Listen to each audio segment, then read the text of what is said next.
Intro: 3 Guardian Australia journalists have won a prestigious Investigative Journalism Award at the Melbourne Press Club Awards.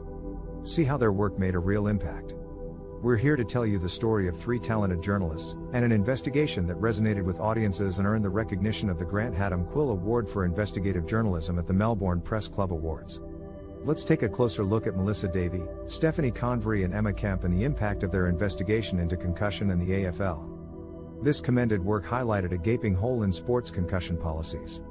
Judges described the work as exemplary investigative journalism, noting the consequential nature of the story, as it helped to trigger further inquiries and an apology from the AFL. The story addressed a serious topic, and it made an impact.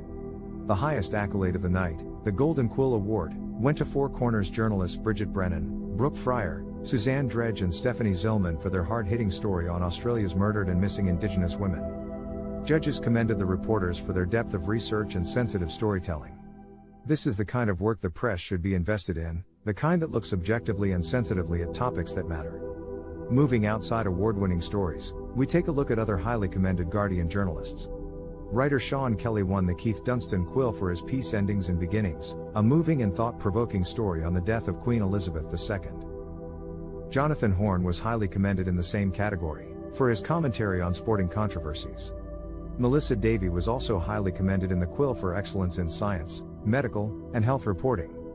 Her series Generation Vape looks at the serious topic of the rise in vape use among young people.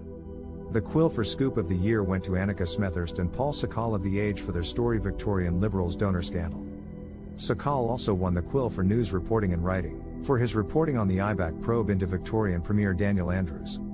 Noel M. Ramazan and Christopher Hopkins of The Guardian were highly commended in the Multicultural Affairs and Media Quill Award, for their interactive essay on a year since fleeing Kabul, Now My Children Can Grow Up in Peace.